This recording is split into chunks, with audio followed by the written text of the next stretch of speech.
Okay, I want to start off by giving all praise, honor, and glory to Yahawah, by Hashem, Yahawashai, by Hashem, Rakah, Quadash, Barakatah. Double honors to the apostles and elders of Great Millstone, and peace and salutation to the Akim around the four corners of the earth, pushing the faith with truth and sincerity. I want to give salutation to the Confusion of Faith brothers out there, um, pushing the truth with faith and sincerity. Um, I wanted to do a lesson last week at camp. You know, I'm in the GMS Cleveland camp, and last week out on the highways and hedges, um, brothers kept on using the word, mentioning the word integrity, and you know, I felt it was the spirit because I'm not gonna go into too much detail, but I came across this little booklet by a man named Charles R. Swindoll saying integrity, the mark of godly, godliness, Salaki, godliness. And I took it, spiritually because, like I said, I came across the booklet or the pamphlet right before camp, like maybe a couple of days before camp, and like I said, for whatever reason, a couple of brothers was mentioning, how, most Jakes, 2/3 of Jake, they don't have any integrity, and like I said, I just took it spiritually. So I'm gonna go into the Webster's. It says Webster's Pocket Dictionary and Thesaurus, and I'm going to read the definition of Esau's definition of the word integrity. Um, okay, it says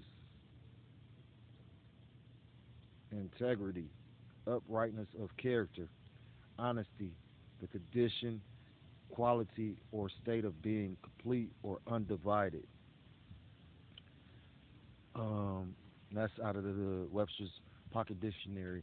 Now, this book goes into the story with Slakia, the account of Daniel. So, without further ado, I'm gonna just jump right into it. And do this lesson on this booklet, this pamphlet, and it says introduction. Let's face it, people we can trust are hard to find. Ask any businessman, and he'll tell you that good personnel is one of his greatest needs and rarest discoveries. The same truth is in the political arena, or the church for that matter. Such terms as ripoff and phony and con artists are commonly used against a leader or some so called public servant. What's missing? Integrity. We seldom even hear the term anymore. As a result, we are becoming increasingly more suspicious, less trusting, fearful of those who once received our full support. But trust is something we must earn, not being an automatic virtue. It is solid, authentic character learned and earned in the trenches of life, in the crucible of pressure. That's what this booklet is all about. If you genuinely, Salakia, if you genuinely desire to be different, part of the answer rather than part of the problem in our dishonest and deceitful world, you will be encouraged by these words. You can become one of those hard to find individuals we can trust. And that was just like a foreword or a statement mentioned from the author Charles R. Swindle. Swindle. Yeah, Swindle. Swindle. Integrity.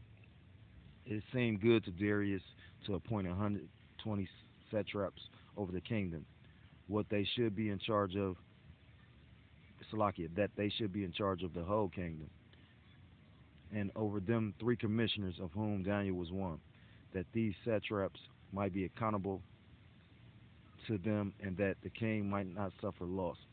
This Salakia, then this Daniel began distinguishing himself among the commissioners and satraps because he possessed an extraordinary spirit, and the king planned to anoint him over the entire kingdom.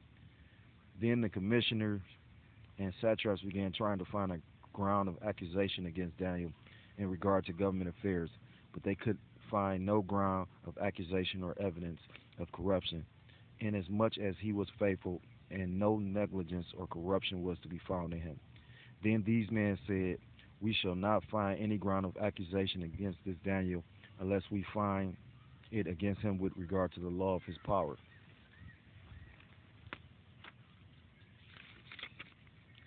Then these commissioners and satraps came by agreement to the king and spoke to him as follows: King Darius, live forever. All the commissioners of the kingdom and prefects and the satraps, the high officials and the governors have consulted together, Salakia, and that the king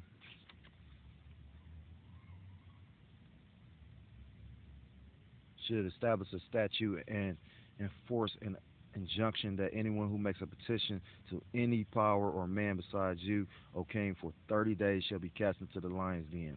Now, O king, establish the injunction and sign the document so that it may not be changed, according to the law of the Medes and the Persians, which may not be revoked. Therefore, King Darius signed the document, that is, the injunction. Now, when Daniel knew that the document was signed, he entered his house.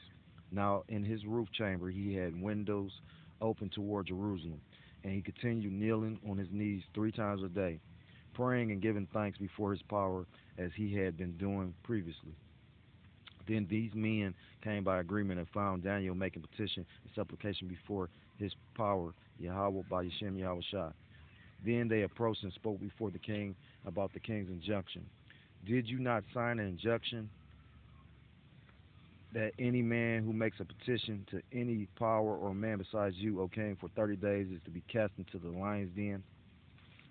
The king answered and said, the statement is true, according to the law of the Medes and the Persians, which may not be revoked. Then they answered and spoke before the king. Daniel, who is the one of the exiles, who is one of the exiles from Judah, pays no attention to you, O king, or to the injunction which you signed, but keeps making his petition 3 times a day. Then, as soon as the king heard this statement, he was deeply distressed and set his mind on delivering Daniel. Even until sunset, he kept exerting himself to rescue him.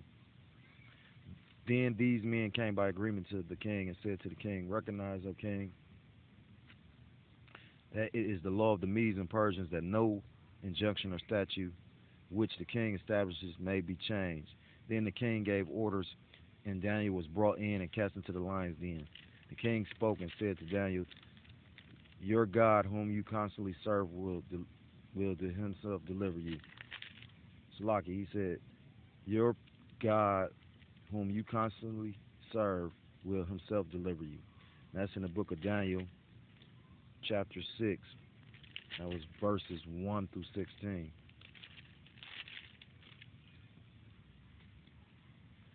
Okay. It says, a very familiar story. There are some stories in the Bible that are so familiar we have given them titles. These titles are so familiar, even a part of that title is all we need to complete it. For example, and then it's showing Noah and the ark. Sure, good. Then there's David and Goliath. All right, let's try some more. Jonah and the whale. The patience of Job. Moses crossing. What? Why? The Red Sea, of course. The destruction of Sodom and Gomorrah is the place. One more. How about Daniel and the lion's den? I'm sure you thought the lion's den. Now, I find that a very interesting title. The book of Daniel has 12 good-sized chapters filled with events, stories, and vast prophetic scenes and prophecies. You know, it's got future prophecies in the book of Daniel. It has visions. You know what I mean? And it has a lot of history. I wouldn't call it a story. It's an account. Because you got to remember, it was not only the Daniel served in the captivity under the Babylonians, and then the Most High was dealing with Daniel so much. He also, you know, had a high position in the. I mean, you just heard it read in the Medo-Persian army. You know what I mean? So, they're saying story, but it was an account of history. But to the public, the most familiar topic in all the book is Daniel and the lion's den. I remember as a little boy in Sunday school when they kept me quiet enough to listen, hearing the story of Daniel and the lion's den. Two things always bothered me as a kid. First, who threw old Daniel in a dangerous place like that? And second, what had he done that was so bad that they put him in a dungeon where the king of the jungle lived? One of the reasons I was curious about all that was because I did not want to wind up there myself. As I got older and began to study the story for myself, I was surprised. I found out that Daniel was not in the lion's den because he had done something wrong, but because he had done something right, which is deep. You know what I'm saying? And that's going to the whole point in the title of this this this whole booklet and lesson. You know what I mean? The point of integrity. You know, he wasn't suffering because you know he did something wrong. He was he suffered for his faith. You know that he wouldn't bow down to that image. You know what I mean? Like so. Uh, and it's deep because one of the Akim I was just talking to before I started doing this lesson, and he compared my situation, my lot, with another one of the brother kind of fell out the truth. So what I mean. At the end of the day, he said that we were going through similar things, but at the same time, and I told him I don't want to accept that brother's fate. You know what I mean? Because I actually see. I ain't gonna keep on calling him brother. I don't. I keep seeing the 2/3 ass nigga for real. You know, because if he really wanted to come back in the truth, he could. You know what I mean? So I'm just gonna call it for what it is. Keep constantly seeing him, and I'm taking it. I mean, like I'm gonna take it spiritually with a spiritual eye. You know, I got life and death before me. You know what I mean? I got like in the book of Second Ezra where it says fire on one side and water on the other. You know what I mean? So what I mean. I could choose to fall out the truth, but I don't want his fate. You know what I mean? I don't want to you know do what he did. I want to. I mean, I'm suffering anyway. So, but I want to. I mean, it's nothing like not knowing why you're suffering. At least I know why I'm suffering or catching affliction. But anyhow, back to the pamphlet that confused me all the more. As a matter of fact, it still continues. Salakia. It still confuses many Christians today. Well, we don't care about Christians. We speak about Israelites. We are under the impression that when we do what is wrong, because them Christians are wacky, Salakia. You know what I mean? Like this is for everybody. This is for the Israelites. When I'm gonna reread that, we are under the impression that when we do what is wrong, we will be punished for it. But when we do what is right, we will be rewarded for it soon afterward. Now that makes good, logical, common sense. But it isn't always true. Sometimes when you do things wrong, you are rewarded for it, as far as this world is concerned. And occasionally, when you do what is right, you pay a terrible price for it. Invariably, that throws us a curve. I had a man come to me following a morning worship service. I'm gonna just, Salaki, I'm gonna just read this whole thing. I was gonna cut it out, but like I said, through the spirit, I'm just gonna read the entire pamphlet. I had a man come to me following a morning worship service in our church in Fullerton, California, and share with me how he had done what was right on his job. He had diligently done his work. As a man of strong conviction, he stood by his guns, believing what he was doing was right. He had been both careful and consistent to do all this with wisdom. But the very next Monday morning, he faced the threat of losing his job because of doing what was right. As a matter of fact, the following day, he did lose his job. That was his lion's den, so to speak. Daniel was certainly not the last man to suffer for doing what is right. Darius's search for integrity. Let's turn to Daniel 6, the lion's den chapter, but our interest will be on what happened before Daniel was dumped into the dungeon. This chapter revolves around the decision of an exceedingly powerful man named Darius, the 62-year-old king, the man to whom Daniel answered. Notice the first verse of Daniel 6. It pleased Darius to set over the kingdom 120 princes, which should be over the whole kingdom. We don't know what satraps means, but we do know, Salaka, we do not use the term today. Some translations have rendered it overseers. These were 120 men who shared Darius's delegation of authority over his kingdom. They were governmental officials who served under the king in charge of large sections of the kingdom. Darius set up 120 overseers to whom he delegated some of the authority of his responsibility. However, as soon as authority is delegated, a king runs the risk of corruption, and that's exactly what Darius feared. So he placed over those satraps an upper echelon. They were called commissioners. Look at the verses with me. It seems good to Darius to appoint 120 satraps. I don't like it read in that one because it it pleased Darius to set over the kingdom 120 princes, which should be over the whole kingdom. Verse 2, and over these three presidents, of whom Daniel was first, that the princes might give accounts unto them, and the king should have no damage. And then when you go into that damage, you see it says loss. The commissioners was well, in my King James is saying, in the booklet it's saying commissioners, but in my King James Bible it says presidents.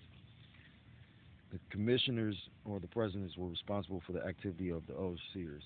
Daniel was one of the three presidents or commissioners. This accountability arrangement was set up so the king would not suffer loss. The second verse clearly states the fact. It was so, Salaki, it was to guard against financial rip-offs. Quite frankly, those 120 overseers or governors could otherwise make off with a lot of illegal revenue and get away with all sorts of illegal acts if they were not kept accountable. And so these three men, who were apparently the most trusted in the kingdom, were given authority over the whole kingdom. What a responsible position Daniel held. He was by this time in his 80s. Even though in his 80s Daniel wasn't shelved, he wasn't a useless, retired, dust-collecting rocking chair type. He was involved. He not only had seniority, he had superiority over many others. Look at verse 3.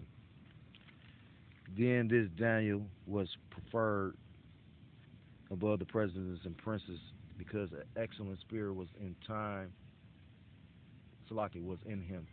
And the king thought to set him over the whole realm. Daniel's integrity, the marks of godliness. Ver- Now I want you to study verse 3 very carefully. In our world, it's not what you know, it's who you know that usually brings about a promotion. But in Yahawah, by Yashem, Yahawashi's world, it's what you are, not who you know. It's what you are in your character. Yahawah, by Yashem, Yahawashi saw fit, because of the marks of godliness, the integrity in Daniel's life, to move in the heart of King Darius to plan a promotion. Notice this extraordinary spirit. The Berkeley version of the Bible calls it a surpassing spirit. Our tendency is to think in terms of the spiritual life, that he was a spirit-filled man. That's true, but I don't take it to mean that, Salaki, mean just that. Here in verse 3, I take it to refer to his attitude, an excellent attitude. The first mark of godliness in the life of Daniel was an excellent attitude. Now, if you want to be a person of integrity, you must begin down deep within. With your attitude,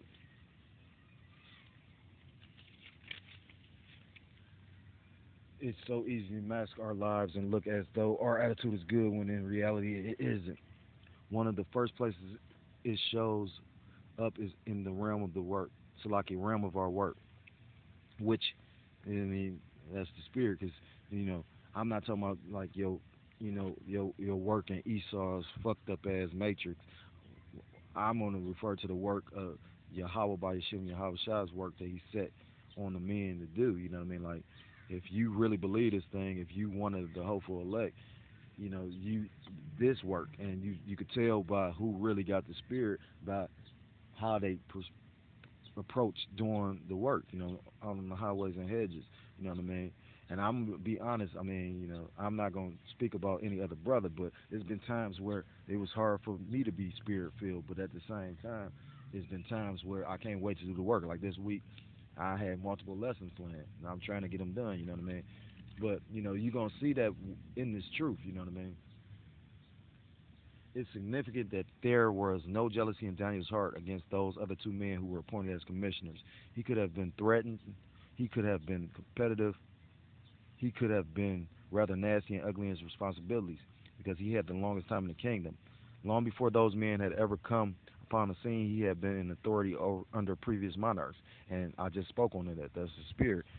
Like I said, you got to remember, he dealt with Nebuchadnezzar when the Babylonians was ruling. Did, like I say, when the Medo-Persians conquered it, or the Persians conquered it, you know what I'm saying? Then, because Daniel was the one that to interpret that where is that at?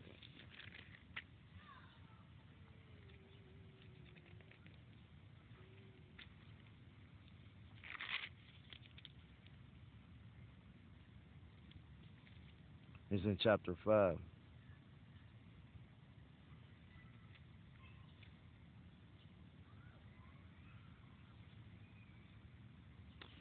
chapter 5, verse 5. In the same hour came four fingers of a man's hand and wrote over opposite the lampstand against the candlestick upon the baluster of the wall of the king's palace. And the king saw the part of the hand that wrote. Then the king's countenance was changed, and his thoughts troubled him, so that the joints of his loins were loosened, and his knees smote once against another. So he damn near fainted. I never paid attention to that. 7. The king cried aloud to bring in astrologers, the Chaldeans, and the soothsayers. And the king spake and said to the wise men of Babylon, whosoever shall read this writing and show me the interpretation thereof shall be clothed with scarlet and have a chain of gold about his neck, and shall be the third ruler in the kingdom. And that was basically the account when, like I said, Daniel was the only one able to interpret that that writing. And then shortly after, that's when Darius conquered. I think it was that night. Here we go. At 5:31. Well, I'm gonna start at 30. And that night was Belshazzar, the king of the Chaldeans, slain. And verse 31. And Darius the Median took the kingdom, being about 62 years old.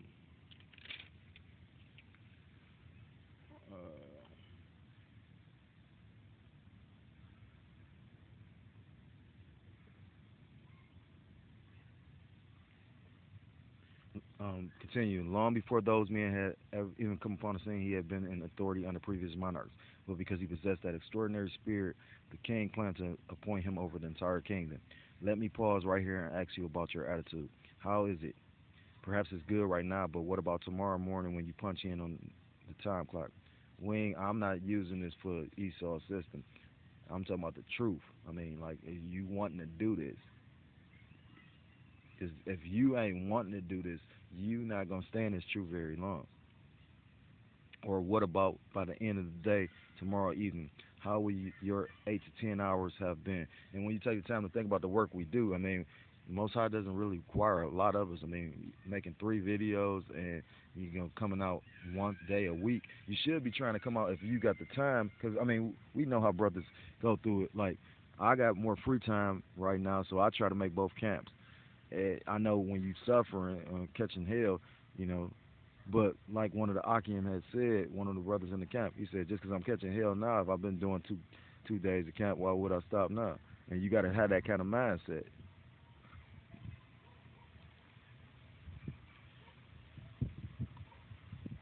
How will your so I mean, like, for real, for the longest the camp be is about what, maybe 3.5 hours, 4 hours at the most, unless the spirit's heavy on the brothers and they keep on going in.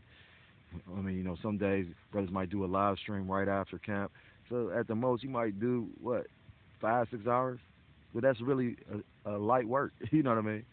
As you work shoulder to shoulder with people in your shop, in your office, or among the sales force where you are employed, or in the secretarial pool, what kind of attitude will you have?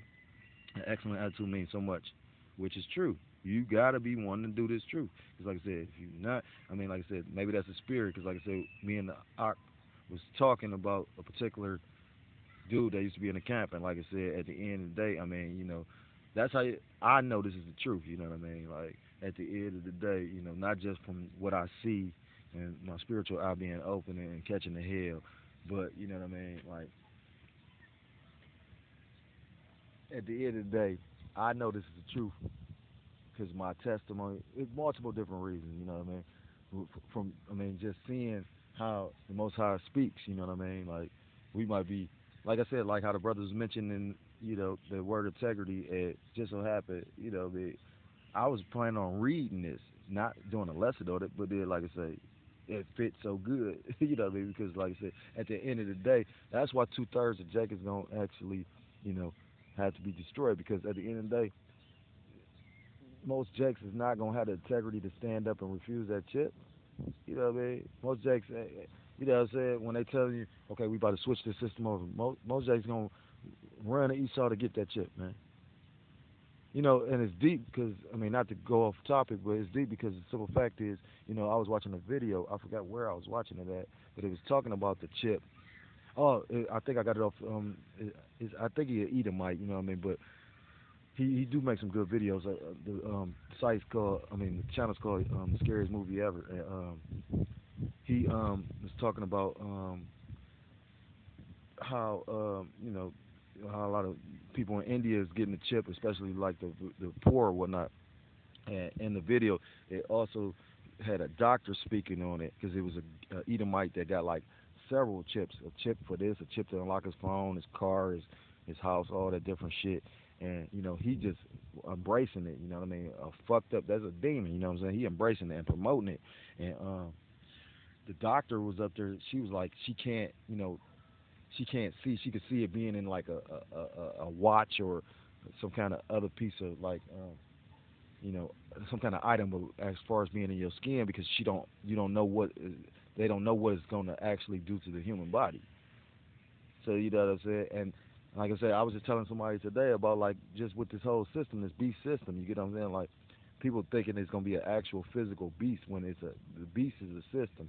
And I was just telling them like how they pushing out this 5G shit. I mean, when you take the time to actually realize that these motherfuckers really know that something about to happen. We know the Most High is about to visit the earth. You know what I mean? Because they're pushing some shit like this 5G. They know is gonna fuck up, increase cancer and all that, but they don't care. You know what I mean? Like that's out of desperation. You get what I'm saying? But continue. You might wonder, will my boss notice if I have a good attitude? Don't worry about it. That's deep because I don't care what men think. You know what I'm saying? That's in Psalms. Um, uh, don't not put your confidence in man. I think it's Psalms 118. I care what the Most High thinks, as long as I'm pleasing Him. So don't worry about that. He'll stumble all over it. He'll be amazed by it. In fact, he'll be terribly impressed. Maybe I should. I'm about to skip all this.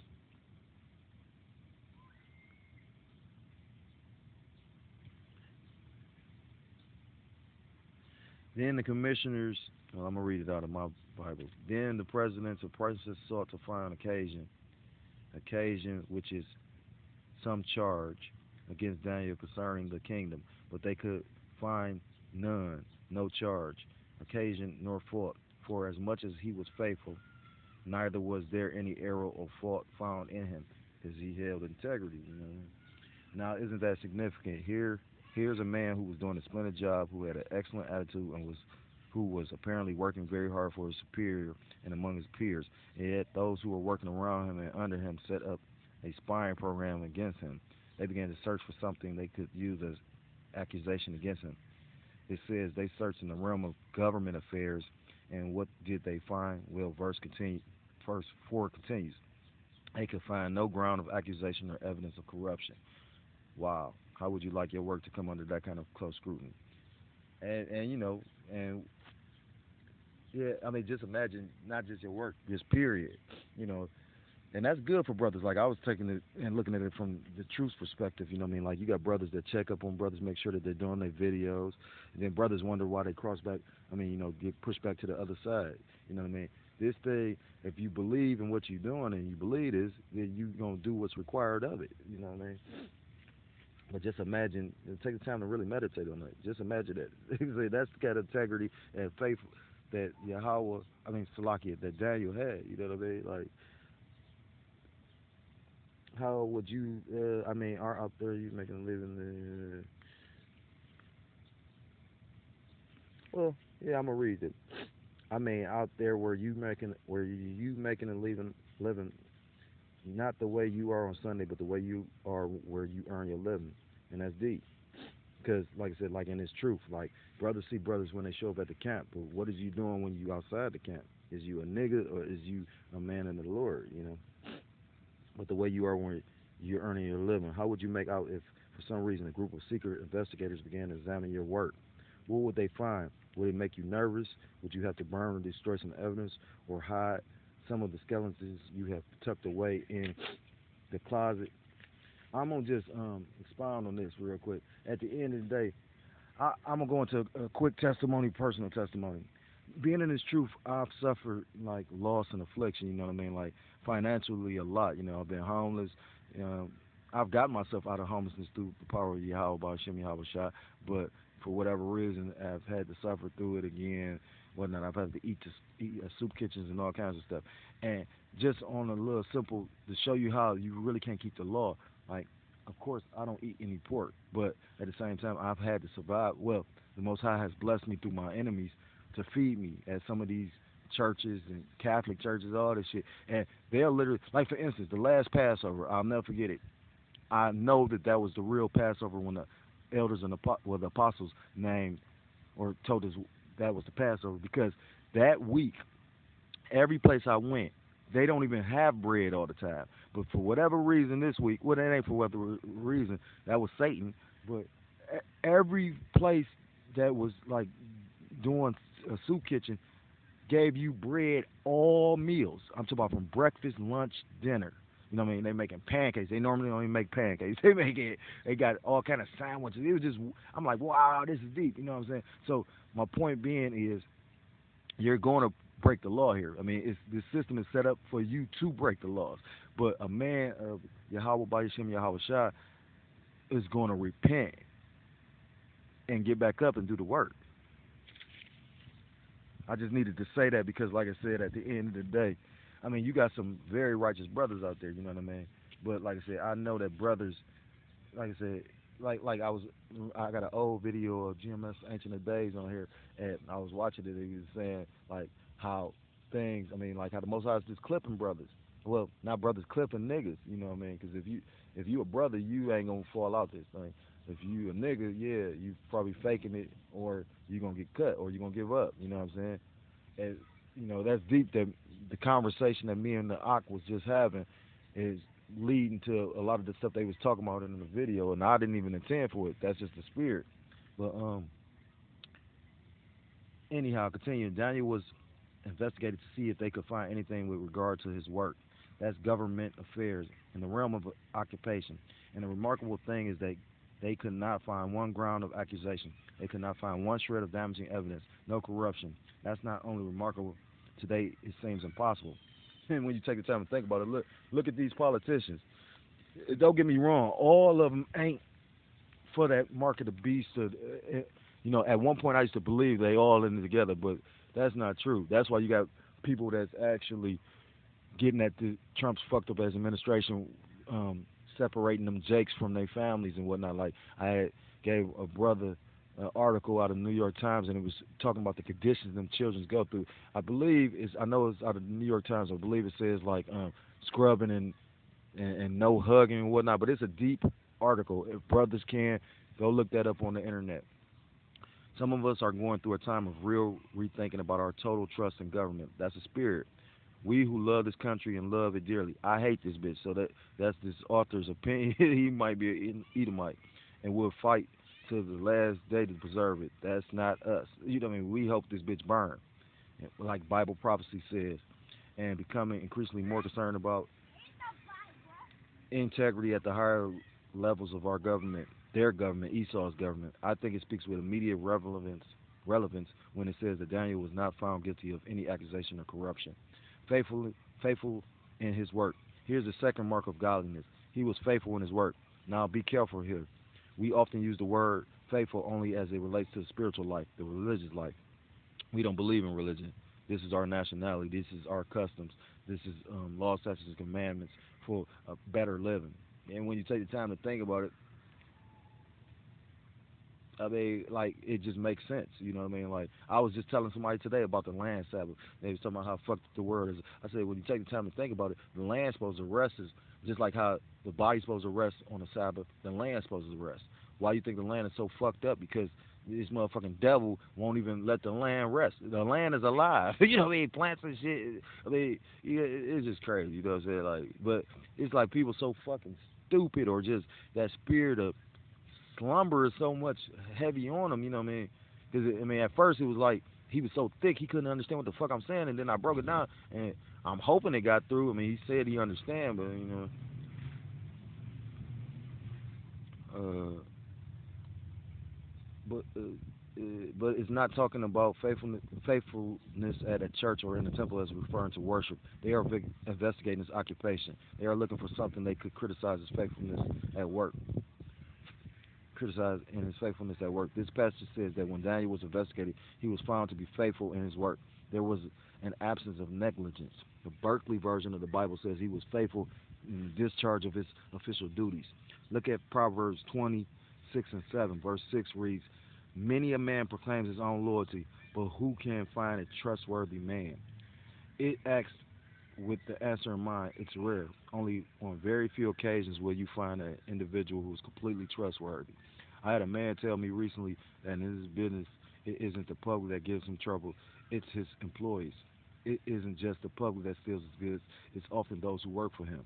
And which is true, you know what I mean? Especially probably nowadays, because you got to think about it. Everybody fed up. When you take the time to look at the tension and the atmosphere, you know what I mean? Like, that's why it's going to be such a fucking horrific and a beautiful thing, you know what I mean? Because it's gonna be horrific, because the you know the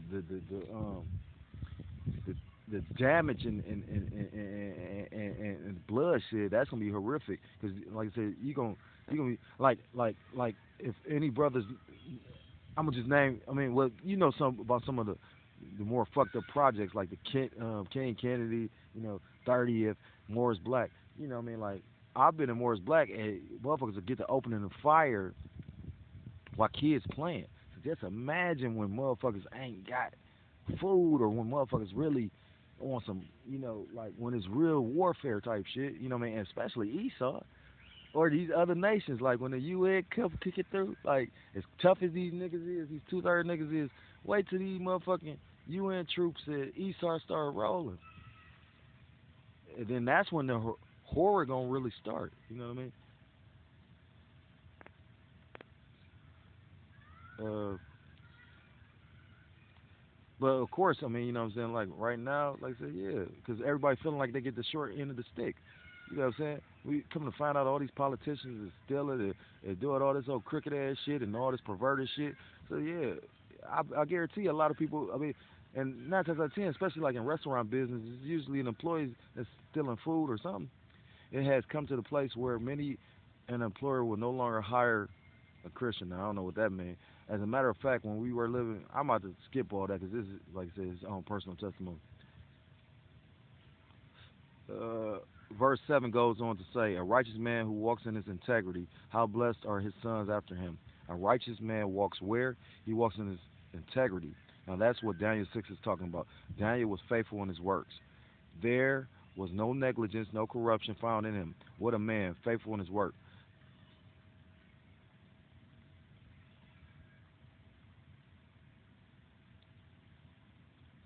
He went into personal purity. I find in the last part of verse 4, yet another mark of godliness, personal purity. A life of purity that can stand up under the most intense scrutiny. I'm going to change that, though, purity, because it's hard to be pure on this side, especially in these, you know, um, these weak ass bodies we got. But I would say, like, that's the spirit, because me and the Ark was speaking on, like, um, frugal, and he went into like the different words and the definition of it, and he said a simplistic, like a simple life. And in his truth, that's what you got to look forward to living. You know what I mean? Like, because if you're trying to have shit in the world and still be in his truth, don't get me wrong. Brothers still clap shit. You know what I mean? Like, still get some box. Brothers still, you know what I mean? Drink amongst brothers, because you don't want to be hanging out with a guy that's in the world, because he might have you fall off your square. But at the same time, you ain't trying to be in the world and in his truth, because it's not going to happen. You know what I mean? You might, I mean, just a word of advice. If that's what you think, I mean, like I've heard brothers in the GMS Houston camp say that sometimes it is hard for they can't even get no boxing. They was trying to pay for it. You know what I mean? Like it just be, I mean, like when you in this truth, you see the world for the way it is, and your walk is totally different. Trust me, even if you don't want it to be. Uh, Today we would say that they tailed him, they followed him, spied on him, searched through his personal effects, and they discovered after that examination that there was no lacking, no hanky-panky, no hidden dirt, zero. He was a man of personal purity. They could dig all they wished, and Daniel came out smelling like a rose. Wouldn't you love to hire a person like that? Wouldn't that be great? I'm continually hearing from employers that their numbers. He going into like personal accounts, and that's kind of getting corny. Some time ago, I had found a fellow in Long Beach who went into a fried chicken place to get some chicken for himself and the young lady he was with. She waited in the car while he went in to pick up the chicken. Inadvertently, the manager of the store handed the guy the box in which he had placed the proceeds of the day instead of the box of chicken. You see, he was going to make a deposit and had camouflaged it by putting the money in a fried chicken box. The fellow took his box, went back to the car, and the two of them drove away. When they got to the park and opened the box, they discovered they had a box full of money. Now that's a very vulnerable moment for the average individual. He realized there must have been a mistake, so he got back in the car and drove back to the place and gave the money back to the manager. When the manager was elated, he was so pleased that he told the young man, "Stick around. I want to call the newspaper and have them put your picture in it. You're the most honest guy in town. Most honest guy in town." "Oh no, don't do that," said the fellow. "Why not?" asked the manager. "Well," he said, "you see, I'm married and the woman I'm with is not my wife." That's kind of funny. Then, like I said, just, that got to be a joke. Because I mean, like that's funny. 'Cause at the end of the day, you don't have many individuals with integrity nowadays. You know what I'm saying? And then, like I said, they done gave it to me. You think I'm taking it back? Like, man, what? But that was a funny joke. Now, I think that is a perfect illustration of how, on the surface, we may look like people of honesty and great integrity. And integrity is not a look. Integrity is some and part of your character. You know what I mean? Every person doesn't have integrity. It looks like others can count on folks to be so thoroughly honest they give the dime back at the phone book booth. But underneath, it isn't unusual to find a lot of corruption there. Not Daniel. They found he was incredible, an excellent attitude, faithfully doing his job at work, an honest man who was personally pure, no hypocrisy, nothing to hide. Now that so frustrated those who were investigating him that verse 5 tells us that they set up a devastating plan. After their earlier plot began to run its course and they couldn't find an accusation, then they determined to do something worse. They would have an injunction written against him. Notice how they appealed to the vanity of the king. Then these men said, "We shall not find any ground of accusation against this Daniel."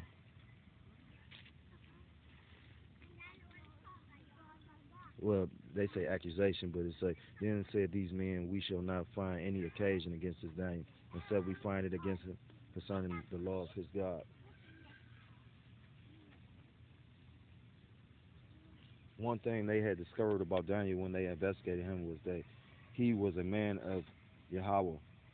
They said, "Look, this man is so consistent in his walking, the only place we're going to trip him up is to use his faith in Yahawah by Yashem Yahushua against him." Go on to the next verse. Then these presidents and princes assembled together to the king and said thus unto him, "King Darius, live forever."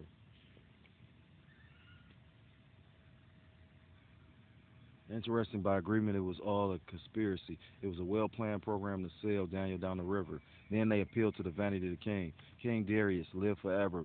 All the presidents of the kingdom have consulted together."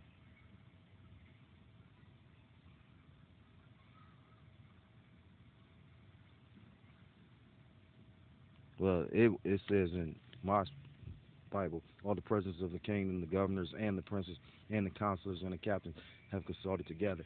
So I guess that's all of those overseers that. Um,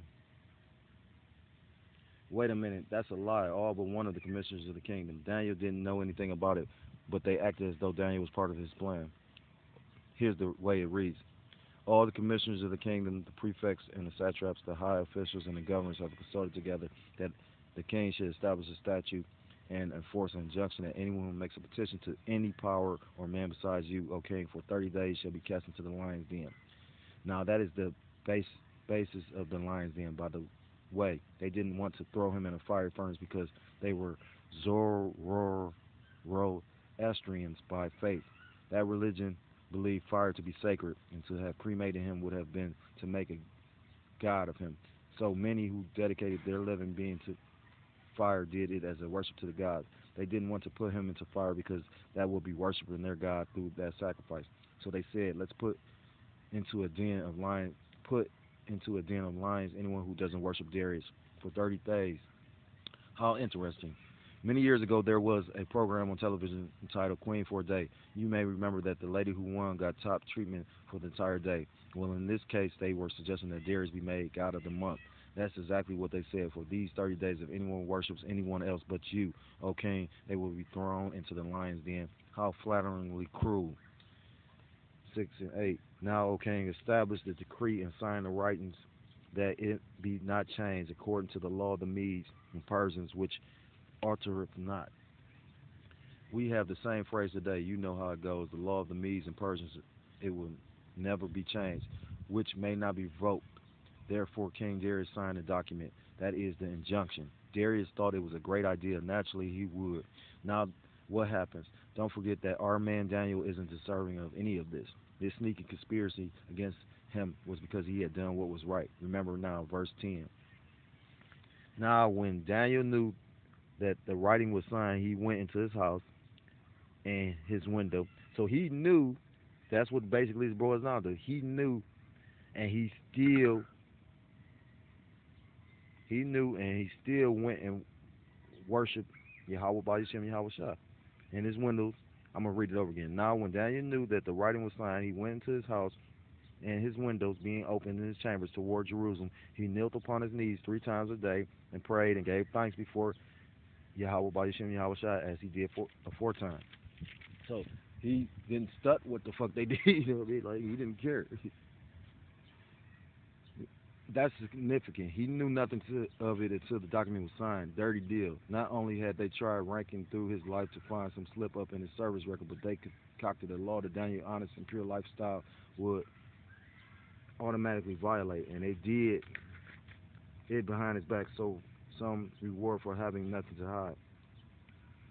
Constant walk with God. But suddenly we learn what Daniel did when he heard the document was signed. Now, when Daniel knew that the document was signed, he entered his house.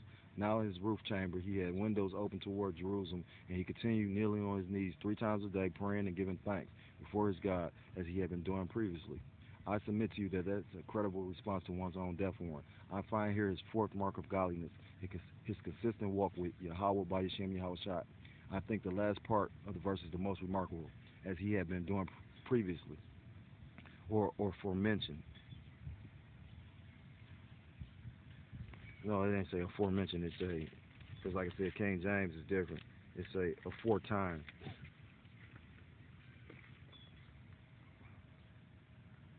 Daniel did not turn to prayer and panic. He had been consistently on his knees 3 times a day before Yahweh by Hashem Yahweh Shai, day in, day out, year after year. By the way, remember, he was one of the top officials in the land.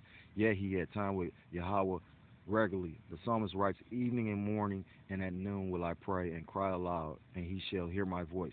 That's Psalms 55, verse 17. Isn't that a great verse? Daniel was no stranger to prayer, but still he didn't flaunt the fact that he was a man of prayer. Notice his windows were already open. He didn't suddenly bang them open so that everyone would know he was praying and be impressed with his piety. He didn't change nothing up. You get what I'm saying? He didn't try and hide and do it. He did what he been